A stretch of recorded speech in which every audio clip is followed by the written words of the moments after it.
Usually right around this time on Wednesday we talk books, but today we're switching it up a bit because it is the holiday season and you're probably having office parties at work. But are you aware of the do's and don'ts when you go to those parties? Joining us now is Gwen Reyes, and she's going to help us to navigate this social scene because you've got alcohol, you've got food, you've got coworkers, likely some friends there in the mix too.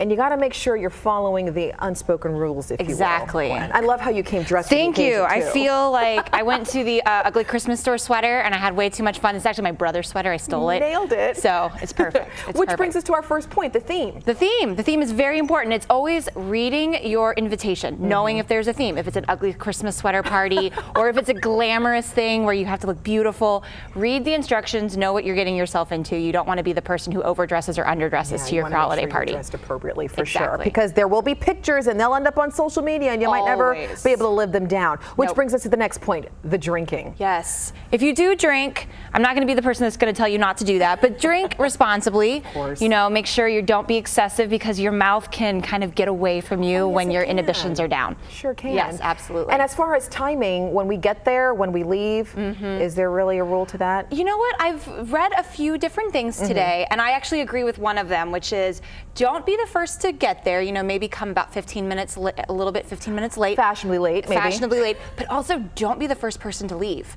Or I'm sorry, don't be the last person to leave. Because then, you know, it kind of maybe it goes back to the whole don't drink if you're going to go excessive. You could probably overstay your welcome depending on where the location is. You could be at a restaurant, it could be at your boss's home. So don't overstay your welcome is the best thing. Most people focus on being the first maybe to leave, but not necessarily the last, so that's interesting. So if you start seeing people packing up, that's probably the time, that's your cue to go. Got it. And then the guests, that's another thing. People often want to bring plus ones. Absolutely. But you really need to check ahead before you do always that, need to check ahead. A lot of the times invitations already feature on there that plus ones are acceptable. And if it doesn't say that, always just ask the host if it's okay to bring somebody. I know that it's more comfortable when you have a guest with you, but make sure you also prepare them.